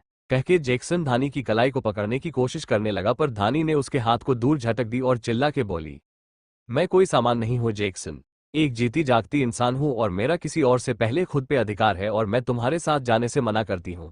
जो उखाड़ना है उखाड़ लो। ये धानी यहां से कहीं नहीं जाएगी। कहके धानी एक जगह पे खड़ी हो गई, और धानी की बात सुन के जैक्सन के चेहरे पे तीखी हंसी आ गई। उसने अपने गन को लोड किया और पैलेस के सर्वेंट पे फायरिंग करना शुरू कर दिया लगातार। पैलेस के सर्वेंट जो कि पहले से ही घायल थे वो अब एक एक करके मरने लगे जैक्सन की गोलियों से। धानी जब अपने लोगों को एक एक करके दम तोड़ते देखती है तो जैक्सन के जिस हाथ में गन थी उसे वो ऊपर की ओर कर देती है जल्दी से। धानी के ऐसे करने पे जैक्सन और धानी एक दूसरे के बेहद करीब आ जाते हैं। धानी के इतने करीब आने से जैक्सन शूट करना बंद कर देता है और धानी को देखने लगा। धानी जैक्सन की आंखों में देखते हुए, मैं ना सिर्फ दिल और आत्मा से बल्कि हर तरह से धैर्य की हो चुकी हूँ। तुम्हें देने के लिए मेरे पास कुछ भी नहीं है। मैं विनती करती हूँ तुमसे, प्लीज चले जाओ यहाँ से, मत मारो किसी को, धानी जैक्सन से रिक्वेस्ट करते हुए बोली। पर धानी के रिक्वेस्ट को जैक्सन पूरी तरह से नकारते हुए बोला, मैं यहाँ तुम्हें लेने आया हूँ और तुम्हें लेके जाऊंगा मैं हर कीमत पे। जब से देखा है तुम्हें तब से तुम्हें पाने की चाह इस दिल में जगी है मेरे। सब कुछ भूल गया था, अपने बदले तक को भूल गया था मैं, पर तुम्हें नहीं भूल पाया। जब भी तुम्हें उस धैर्य के करीब देखता तो मन करता उस धैर्य के टुकड़े कर दूं। और आज जब मैं सच में उस धैर्य को मौत के नींद सुला के तुम्हारे पास पूरे अधिकार के साथ आया हूं तुम्हें अपना बनाने, तो तुम चाहती हो कि मैं चला जाऊं यूं ही तुम्हें बिना लिए। इम्पॉसिबल। अब अगर जान जाती है तो चली जाए, पर तुम्हें नहीं छोड़ूंगा मैं। हर पल तुम्हें अपनी बाहों से लगा के रखूंगा मैं हमेशा। जैक्सन धानी की आंखों में आंखें डाल अपने दिल की एक एक बात उसे बता देता है और जैक्सन के दिल की बात जान धानी को किसी और के लिए नहीं, अब खुद के लिए और अपने बच्चे के लिए डर लगने लगता है। वो अपने पेट पे हाथ रख धीरे धीरे अपने कदम पीछे लेने लगती है। उसके हाथ अभी कांप रहे थे, ये सोच के कहीं कुछ उसके बच्चे को ना हो जाए। जैक्सन के पागलपन के चक्कर में, इसी डर की वजह से उसने अभी अपने पेट को अपने दोनों हाथ से कवर कर लिया था और रोए जा रही थी। जैक्सन अपनी बात कह धानी के डर को पूरी तरह अवॉइड कर उसकी कलाई को पकड़ उसे अपने करीब खींचता है और उसे अपनी बाहों में मजबूती से उठा वहां से जाने लगता है। दिव्या और सविता जी कोशिश करते हुए अब तक बेहोश हो चुकी थी, इसलिए उन्हें अपने साथ लेके जाना जॉर्ज और उसके आदमियों के लिए कोई बड़ी बात नहीं थी। धानी जैक्सन से अभी खुद को छुड़ाने की कोशिश कर रही थी, जिसे देख जैक्सन अब सख्त होने लगा और दांत पिसते हुए बोला, अगर तुम चाहती हो कि यहाँ मौत का और तांडव ना हो तो चुपचाप मेरे साथ चलो। मैं यहाँ सिर्फ तुम्हें लेने आया था और उसके अलावा मुझे किसी और से कोई मतलब नहीं है। और अगर तुम मेरे साथ नहीं चली तो मैं सबको मार दूंगा और इन सब की मौत की जिम्मेदारी तुम्हारे सर आएगी। जैक्सन की धमकी सुन धानी की बॉडी मानो पैरालाइज सी हो जाती है। वो अब अपने शरीर की सारी ताकत खो बेसुध सी हो जाती है। जैक्सन धानी की इस कंडीशन का फायदा उसे उठा के लेके चला जाता है। 2 घंटे बाद जैक्सन धानी दिव्या और सविता जी तीनों को अपने उसी मकान में लेके आता है। तीनों को यहाँ लाने से पहले ही बेहोश कर दिया गया था, इसलिए तीनों में से अभी किसी को भी ये नहीं पता था कि वो है कहाँ। जैक्सन धानी को अपनी बाहों में उठाए हुए अपने उसी छोटे से मकान के अंदर लेके जाता है। मकान के अंदर जाने के बाद जैक्सन एक दीवार के पास खड़ा हो वहां पे लगी डिजिटल स्क्रीन को कुछ देर घूरता है। करीब 1 सेकंड तक घूरने पे वो वॉल बीच में से खुद ही खुल जाती है और जैसे ही वो वॉल खुलता है सामने एक बहुत बड़ा सा महल दिखाई देता है। जैक्सन धानी को अपनी बाहों में लिए हुए ही उस महल के अंदर एंटर हो जाता है। कुछ देर में जैक्सन उस महल के सबसे आलीशान से कमरे के बेड पे धानी को लिटा उसके चेहरे पे आए बाल को साइड में कर उसके चेहरे को देखते हुए बोला, आखिरकार तुम्हें मैं इस कमरे में लाने में कामयाब हो ही गया। अब जब तुम इस कमरे में आ गई हो तो अब मैं तुम्हें कभी भी खुद से और इस कमरे से दूर नहीं होने दूंगा। जैक्सन अपनी बात कह धानी के फोरहेड पे किस कर वहां से चला जाता है। एपिसोड 167। धानी और उसकी माँ और बहन को जैक्सन बेहोश करके अपने सीक्रेट महल में लेके आता है। इस महल का गेट जैक्सन के छोटे से मकान के सीक्रेट रास्ते से होके जाता था और इस दीवार को अनलॉक सिर्फ जैक्सन की आंखें ही कर सकती थी, इसलिए जैक्सन धानी दिव्या और सविता जी को यहाँ अकेला छोड़ चला जाता है अपने बाकी बचे हुए काम को करने। जैक्सन पूरी रात जाग के काम करता है। जो भी उसने सोचा था वो अपने प्लान के अकॉर्डिंग हर वो काम कर रहा था जिससे वो पूरी तरह से सेफ हो जाए। वहीं दूसरी तरफ धैर्य के गार्ड्स धैर्य को ढूंढने में चारों तरफ लगे हुए थे। उन लोगों को धैर्य की ब्लास्ट हुई कार तो मिली, पर वहां उन्हें ऐसा कुछ नहीं मिला जिससे ये पता चले कि धैर्य और रेहान को इस ब्लास्ट में कुछ हुआ हो। सभी ने वहां बारीकी से जांच की, हर एक चीज को देखा, पर उन्हें कहीं भी धैर्य या फिर रेहान का कोई पता नहीं चला। दोनों के छोटे से छोटे सुराग भी वहां से गायब थे। इन सारी चीजों की वजह से उन्हें इस बात की तो तसल्ली हो गई थी कि धैर्य और रेहान जिंदा है, कुछ नहीं हुआ उन्हें। और अब उन्हें उनकी चिंता छोड़ के खुद की चिंता होने लगी थी, क्योंकि धैर्य ने उन लोगों के भरोसे धानी को छोड़ा था और धानी की जिम्मेदारी वो सब मिलके एक दिन भी नहीं संभाल पाए। इसलिए वो सारे गार्ड्स पूरी मुंबई में जैक्सन की तलाश कर रहे थे पागलों की तरह। अगली सुबह धानी दिव्या और सविता जी तीनों एक ही कमरे में थी, इसलिए जैसे ही तीनों को सुबह होश आया तीनों एक दूसरे को साथ में देख पहले तो खुश हुई, पर फिर खुद को किसी अनजान जगह पे देख घबरा गई। इन तीनों में सबसे ज्यादा दिव्या घबराई हुई थी, जिसे देख धानी को बहुत दर्द हो रहा था। वो अभी अपनी तकलीफ और टेंशन भूल दिव्या के पास आई और उसे खुद से चिपका के शांत कराते हुए बोली, दिव्या ऐसे पैनिक नहीं करते बच्चा, सब ठीक हो जाएगा। दिव्या धानी से अलग हो घबराई और गुस्से से भरी आवाज में, कैसे ठीक होगा दीदी, कैसे? पहले जीजू की वजह से हमारी नॉर्मल सी लाइफ में प्रॉब्लम्स आई और अब जब सब कुछ ठीक होने लगा तो कोई और आ गया हमें टॉर्चर करने। आखिर हमारी गलती क्या है दीदी? क्यों सब हमें ही निशाना बनाते हैं? क्यों सब हमारे सीधेपन का फायदा उठा के हमें चोट पहुंचाने की कोशिश करते हैं? क्यों? दिव्या क्यों शब्द पे गुस्से में दबाव देते हुए जोर से चिल्लाई, जिसे सुन धानी लाचारी में अपनी मां सविता जी को देखने लगी।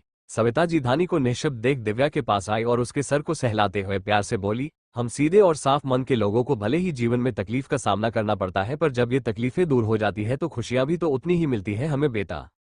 दिव्या सविता जी की बात सुन उन्हें गुस्से में देखने लगी और उनके हाथ को अपने सर से झटके में हटा गुस्से में चिल्लाए, अगर सीधा और साफ मन होने से ऐसे ही प्रॉब्लम्स झेलनी पड़ती है तो मुझे नहीं बनना अच्छा इंसान। मैं भी बुरी बनूंगी जैसे ये सब लोग हैं। जी जो है, ये जैक्सन है, इन सब की तरह मैं भी बुरी बनूंगी और इन सबको सबक सिखाऊंगी मैं, बोल के दिव्या बेड से उठ बालकनी की ओर चली गई और रोने लगी।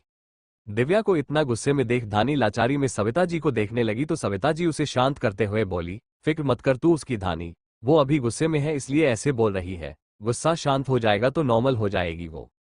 धानी सविता जी की बात सुन दिव्या को बालकनी में खड़े हो दूसरी साइड अपना चेहरा किए रोते हुए देख अपने पेट पे हाथ रख बोली, मम्मा को माफ कर दो, आपको हमारी लाइफ में आए अभी सिर्फ कुछ दिन ही बीते हैं और मम्मा आपको खुशी का वो माहौल भी नहीं दे पाई जिसे आपके डैड आपको देना चाहते थे। ये बात कहते हुए धानी की आंख भर आई और उसके आंखों से आंसू बहने लगे लगातार।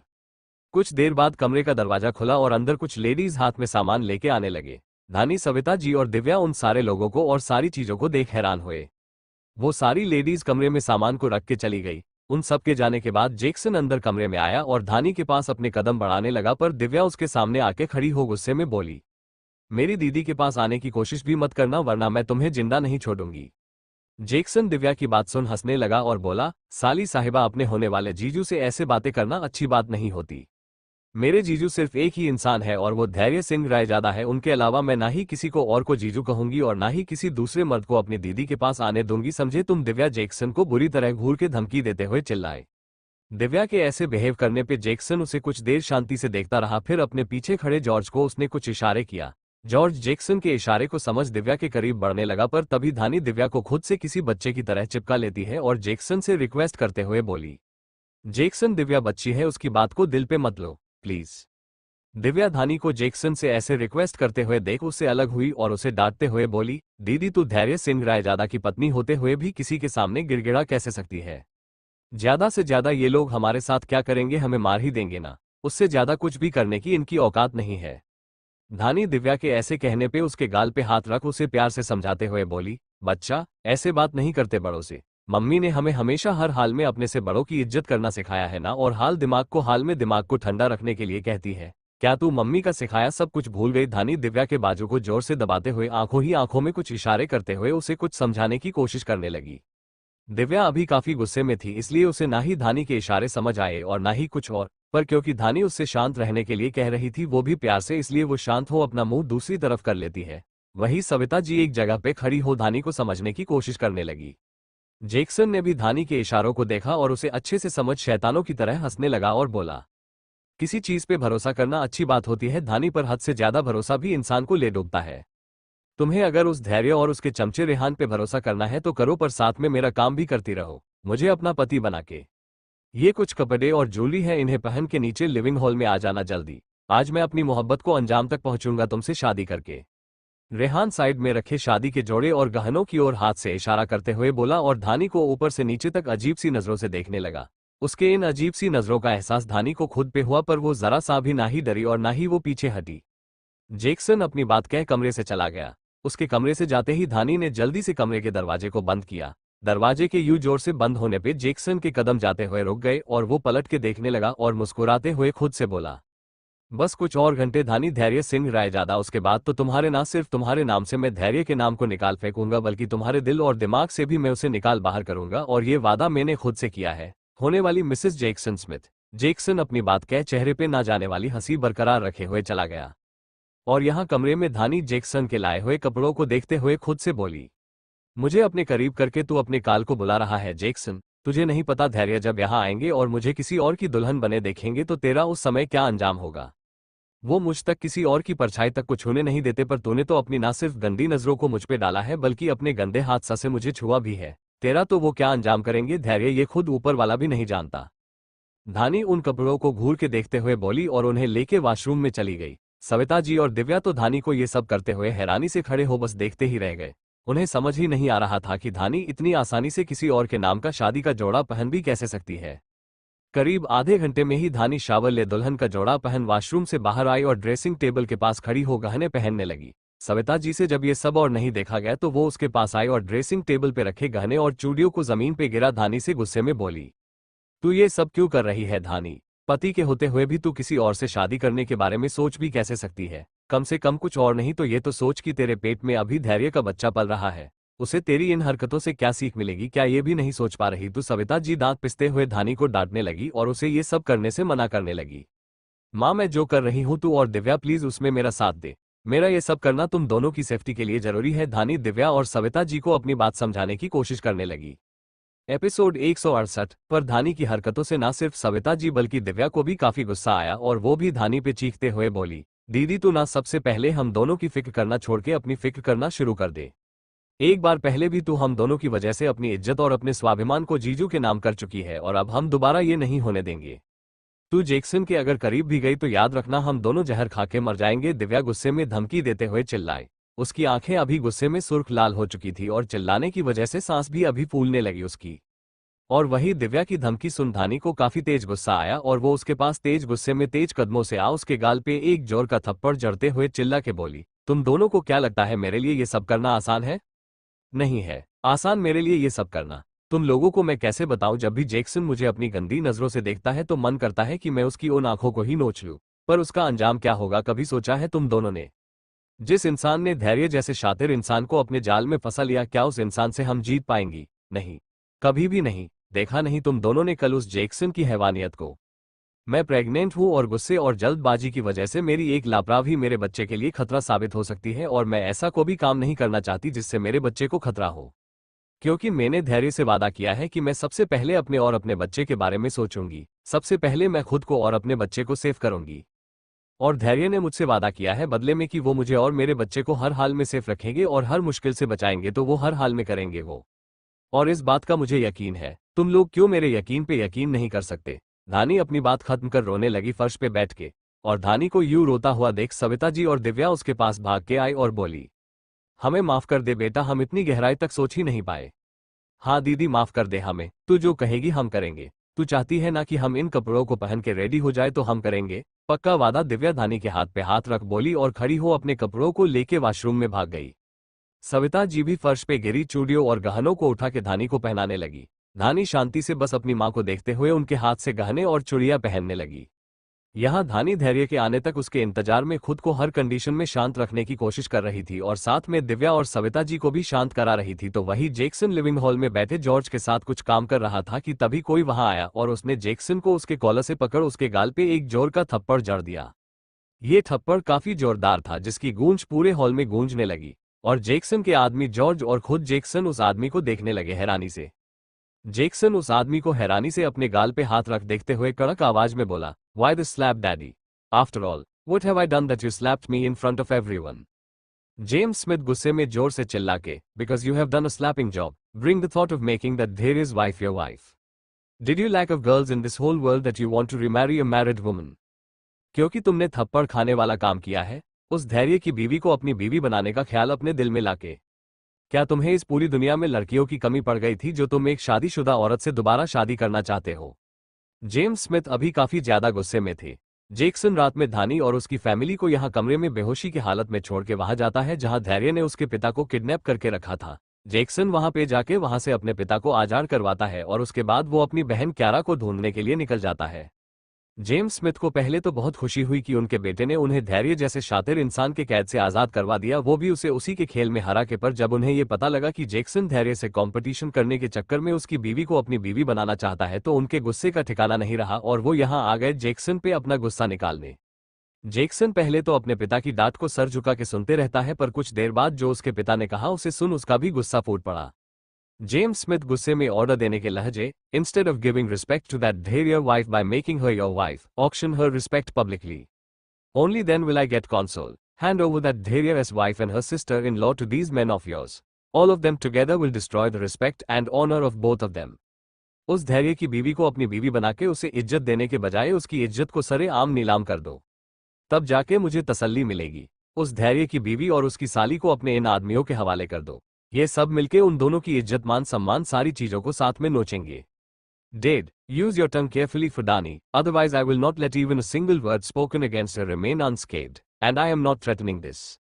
धानी के लिए अपनी जुबान को संभाल के इस्तेमाल करिए वरना मैं उसके खिलाफ बोले गए एक भी जुबान को सही सलामत नहीं रहने दूंगा, और ये मैं धमकी नहीं दे रहा। जैक्सन गुस्से में जेम्स स्मिथ को धमकी देते हुए चिल्लाया। और धानी के लिए जैक्सन की ऐसी दीवानगी देख जेम्स स्मिथ हैरान हो गए और आंखें और मुंह दोनों पूरी तरह खोल हैरानी में उसे देखने लगा।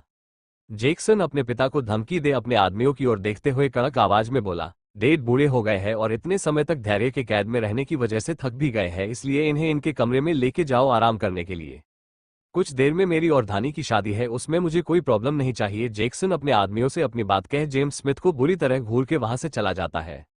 जैक्सन के यूं जाने पे और उसके इस तरह से बर्ताव करने पे जेम्स स्मिथ हैरान हो जॉर्ज से बोले, this Jackson was not like this before, how has it changed so much now? ये जैक्सन पहले तो ऐसा नहीं था, अब कैसे इसमें इतना बदलाव आ गया है? जॉर्ज अपना सर नीचे किए हुए डिसेंट तरीके से, When a person gets intoxicated by someone's love, he behaves like this. Don't worry sir, when Dher's wife betrays Jackson, Jackson himself will lose his love addiction. जब इंसान के ऊपर किसी की मोहब्बत का नशा चढ़ता है तो वो ऐसे ही बर्ताव करता है। आप फिक्र मत करिए सर, जब उस धैर्य की बीवी जैक्सन को धोखा देगी तो जैक्सन पर से खुद ही उसकी मोहब्बत का नशा उतर जाएगा। जेम्स स्मिथ जॉर्ज की बात सुन थोड़ी तसल्ली महसूस करते हैं और कुछ लोगों की मदद ले अपने कमरे की ओर चले जाते हैं। 1 घंटे बाद लिविंग हॉल के बीचों बीच शादी का मंडप सजा हुआ था। पंडित जी मंत्र पढ़ रहे थे और जैक्सन मंडप में हवन कुंड के पास दूल्हे के भेष में सज धज के बैठ के धानी का इंतजार कर रहा था। उसकी नजर रह रह के सीढ़ियों पे जाती और वहां से किसी को भी ना देख उसका चेहरा मुरझा सा जाता। उसका इंतजार कुछ ही देर में खत्म हुआ जब उसके कान में किसी के पायल और चूड़ियों के खनक की आवाज आई। जैक्सन के चेहरे पे उस आवाज को सुन एक चमक आ गई। उसने नजर उठा के उस ओर देखा तो देखता ही रह गया। धानी दुल्हन के लाल जिदे में सजी हुई अपने सर को नीचे किए धीमे कदमों से सीढ़ियों से नीचे आ रही थी। उसके आजू बाजू उसकी माँ और बहन थी और इन तीनों के साथ और भी कुछ लेडीज। जैक्सन धानी को दुल्हन के जोड़े में सजा देख देखता ही रह गया। वो अभी अपनी पलकों तक को झपकाना भूल चुका था। कुछ देर में धानी उसके करीब मंडप में आके बैठ गई। जैक्सन उसके हाथ को थामने के लिए अपने हाथ को आगे बढ़ाता है पर धानी अपनी नजरों तक को उठा के ना ही उसे देखती है और ना ही उसके उन बंधे हुए हाथ को। जैक्सन धानी की इस हरकत से उसे बुरी तरह घूर के देखने लगा और जबरदस्ती अपने हाथ को आगे बढ़ा उसके हाथ को जकड़ते हुए बोला, सिर्फ कुछ पल और उसके बाद ना सिर्फ ये हाथ बल्कि तुम्हारे पूरे जिस्म पूरे मेरा अधिकार होगा। मैं हमारी फर्स्ट वेडिंग नाइट पे तुम पे जरा सा भी तरस नहीं खाने वाला। पूरी रात तुम्हें मैं अपने पेशेनेट प्यार में डूबा के रखूंगा कह के जैक्सन धानी के हाथ को उठा के चूमने लगा पर धानी निडर हो झटके में अपने हाथ को उसके हाथ से अलग कर सामने जलती अग्नि को देखते हुए सर्द लहजे में बोली, पहले मुझसे शादी तो कर लो, उसके बाद सुहागरात के सपने सजाना। मिस्टर जैक्सन जेम्स स्मिथ धानी जैक्सन के नाम पे दबाव डालते हुए बोली। जैक्सन धानी की बात सुन थी कि स्माइल करते हुए बोला, खूबसूरती के साथ साथ एटीट्यूड भी तुम में कूट कूट के भरा है, इसे आज रात जी भर के तोड़ने में बहुत मजा आएगा कह के वो भी सामने हवन कुंड को देखने लगा। एपिसोड 169। धानी दुल्हन के जोड़े में सज धज के जैक्सन के साथ मंडप में इस उम्मीद से बैठ गई कि धैर्य उसे बचाने आएगा। आखिर वो ऐसा विश्वास करे भी क्यों ना, धैर्य ने हमेशा किया भी यही है। जब से धैर्य धानी की लाइफ में आया है तब से धानी के लाइफ में मेल फ्रेंड तो छोड़ो फीमेल फ्रेंड भी दूर हो गई। सब धैर्य से डरते थे, इसलिए किसी की हिम्मत ही नहीं होती कि वो धानी से 2 मिनट बात भी करे। जिन कुछ लड़कों को धानी पे क्रश था और वो बड़ी मुश्किल से हिम्मत जुटा के धानी से मिलने आया करते थे। धैर्य के धानी के लाइफ में आने के बाद उन लड़कों का क्या हुआ आज तक किसी को भी नहीं पता चला। धानी को पहले लगा धैर्य जलसी में आके उन लड़कों को मरवा दिया, पर बाद में जब धानी ने उन लड़कों के बारे में पता लगाया अच्छे से तो उसे पता लगा कि धीरू ने उन सभी लड़कों को विदेश किसी काम से हमेशा के लिए भेज दिया है और बदले में उन लोगों को मुंहमांगी कीमत दी है। अब ये बात सच है या नहीं ये तो किसी को भी नहीं पता, खुद धानी को भी नहीं। पहले तो धानी को धैर्य के इस तरह के प्यार से घुटन होती थी पर बाद में उसे उसकी आदत हो गई और अब तो उसे धैर्य के इस जबरदस्ती के प्यार की लत लग गई है। और वो ये बात बहुत अच्छे से जानती है कि धैर्य को भी उसकी लत है और अगर कोई और उसके करीब आने की भी कोशिश करेगा तो धैर्य उसका क्या हाल करेगा ये तो कोई भी नहीं जानता। धानी अभी हवन कुंड के सामने अपने हाथ जिद के बैठे हुए बस उस पल का इंतजार कर रही थी जब धैर्य यहां आ जाए और उसे अपनी बाहों में भर ले और धानी खुद को धैर्य की बाहों में सेफ फील करे जैसा कि वो हमेशा करती है। आज भी वो अभी बैठे हुए सिर्फ धैर्य के उन मजबूत बाहों के बारे में खुद को फील करते हुए अपनी हिम्मत को बांध रही थी और यहां धीरे धीरे शादी की रस्में आगे बढ़ रही थी। पंडित जी कुछ देर मंत्र पढ़ने के बाद बोले, दूल्हा और दुल्हन फेरों के लिए खड़े हो जाए। जैक्सन पंडित जी की बात सुन खड़ा तो हो गया पर धानी अब भी वैसे ही बैठी रही, अपने हाथ जोड़े आंखें बंद किए। उसे देख ऐसा लग रहा था जैसे उसके कान में पंडित जी की आवाज गई ही नहीं। पंडित जी धानी को कोई भी रिएक्ट करता जब नहीं देखते तो वो फिर से अपनी आवाज में ताकत लगा के बोले, वर और वधू फेरों के लिए खड़े हो जाए। पंडित जी ने इस बार अच्छे से ताकत लगा के कहा था, पर धानी अब भी वैसे ही बैठी रही, पालती मार के अपने दोनों हाथ जोड़ के आंख बंद किए हुए। धानी का रवैया देख सभी को हैरानी हुई। पंडित जी भी अब जैक्सन की ओर देखने लगे, मंत्र को रोक के। जैक्सन मंत्र को रोकता देख धानी से सख्त लहजे में बोला, धानी सिर्फ 2 सेकंड और, अगर इन 2 सेकंड में तुम नहीं उठी तो मैं तुम्हें अपनी बाहों में उठा के फेरे लूंगा, और यकीन मानो मुझे उसमें बहुत मजा आएगा। जैक्सन अपनी बात कह धानी को देखने लगा और जैक्सन के धमकी भरे शब्द सुन धानी सर्द नजरों से सामने की ओर देखते हुए खड़ी हो गई। धानी को खड़ा देख जैक्सन के चेहरे पे शातिर मुस्कान आ गई। वो पंडित जी को देखते हुए बोला, मंत्र शुरू करो पंडित, कह के उसने धानी के हाथ को झटके में पकड़ लिया। जैक्सन के कहने पे पंडित जी मंत्र पढ़ना शुरू कर दिए। कुछ देर में 7 फेरे पूरे हो गए और धानी और जैक्सन मंडप में बैठ गए। पंडित जी ने फिर से शादी के आगे के मंत्रों को पढ़ना शुरू कर दिया। जैसे जैसे मंत्र आगे बढ़ रहे थे वैसे वैसे धानी की सांसें तेज हो रही थी। उसे ये तो नहीं पता था कि इस महल में दरवाजा कहाँ है, पर फिर भी उसकी नजरें बार बार सामने की ओर जा रही थी, इस उम्मीद में कि एक बार धैर्य उसे देख ले। दिव्या भी शादी की रस्मों को आगे बढ़ता देख अपनी मां सविता जी से बोली, मां अगर आज दीदी की मांग में इस जैक्सन ने सिंदूर भर दिया ना तो कसम से चाहे आज मेरी जान ही क्यों ना चली जाए, मैं इस जैक्सन के उस हाथ को जरूर काट दूंगी। दिव्या दांत पिसते हुए बोली। जिसपे सविता जी दिव्या को शांत कराते हुए बोली, दामाद जी अगर तुम्हारी दीदी से सच्चा प्यार करते हैं ना तो वो खुद ऐसा कभी नहीं होने देंगे, इसलिए अपने दिमाग को शांत रखो और अपने दीदी और जीजू के प्यार पे भरोसा करो। सविता ही दिव्या से बोल शांत खड़ी हो, शादी की आगे की रस्मों को शांति से खड़े हो देखने लगी। दिव्या भी सविता जी की बातों पे भरोसा करके शांत हो शादी की रस्मों को आगे बढ़ते हुए देखने लगी। कुछ देर तक पंडित जी मंत्र का जाप करने के बाद जैक्सन से बोले, अब वर वधू की मांग में सिंदूर भरे। पंडित जी की बात सुन जहां जैक्सन के चेहरे की चमक बढ़ गई वहीं धानी का चेहरे अब मुरझाने लगा। उसने अपने दोनों हाथ की मुट्ठी में अपने कपड़े को कस के भर ली और एक कतरा आंसू उसके आंख से गिर गया। जैक्सन पंडित जी के कहने पे सिंदूर की डब्बी को उठा के उसमें से सिंदूर निकाल उसे धानी की मांग में भरने ही जा रहा था कि तभी एक तेज आवाज के साथ गोली चली और जैक्सन के हाथ से सिंदूर की डब्बी गिर गई और उसके हाथ जो सिंदूर था वो यहाँ वहां फैल गया। अचानक आई इस आवाज से सभी का ध्यान उस ओर गया जहां से गोली चली थी। जैक्सन तो सामने खड़े इंसान को देख गुस्से में घूरने लगा, वही धानी की आंखों में चमक आ गई उस इंसान को देख के। दिव्या और सविता जी भी चेहरे पे चमक लिए खुशी से उस इंसान को देखने लगी। धानी उस इंसान की देख खड़ी हो मंडप से निकल भागते हुए सीधे उस इंसान की बाहों में समा गई और भरे गले से बोली, मुझे पूरा यकीन था धैर्य कि आप समय पे आके मुझे ये अनर्थ करने से रोक देंगे। कहते हुए धानी का गला भराया और वो रोने लगी। धैर्य ने भी धानी को कस के अपनी बाहों में समा लिया और उसे अपनी सांसों में महसूस करते हुए बोला, तुम अच्छे से जानती हो कि तुम मेरे लिए क्या हो और मैं किस हद तक जा सकता हूं तुम्हें हमेशा अपने पास अपने करीब रखने के लिए, फिर भी तुम किसी और की दुल्हन बनने के बारे में कैसे सोच सकती हो।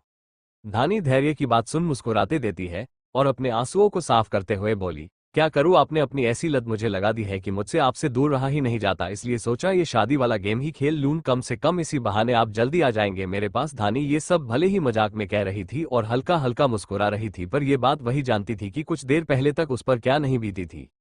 यहाँ धानी और धैर्य एक दूसरे की बाहों में एक दूसरे को फील कर सुकून पा रहे थे, तो वहां जैक्सन उन दोनों को जलती हुई निगाहों से गुस्से में घूर रहा था। उससे जब इन दोनों की नजदीकी और नहीं बर्दाश्त हुई तो वो गुस्से में तेज सांसें लेते हुए अपनी पूरी ताकत लगा के चिल्लाया, धानी चुपचाप यहाँ मेरे पास आओ और शादी की बाकी की रस्मों को पूरा करो वरना मैं तुम्हारी माँ और बहन को मार दूंगा, कहके उसने जॉर्ज को इशारा किया। जॉर्ज जैक्सन का इशारा समझ दिव्या और सविता जी के पास चला गया और उनके सर पे उसने गन तान ली। उसे दिव्या के सर पे गन ताने अभी कुछ पल ही बीते होंगे कि तभी फिर से कहीं गोली चली और जॉर्ज के हाथ से गन झटके में नीचे गिर गई। सबके सब हैरान हो गए। सभी को लगा कि ये गोली धैर्य ने चलाई है, पर जब सभी की नजर धैर्य पे गई तो उन्हें एहसास हुआ कि धैर्य अभी भी धानी को अपनी बाहों में समाये हुए उससे बातें कर रहा है, सब कुछ भूल के।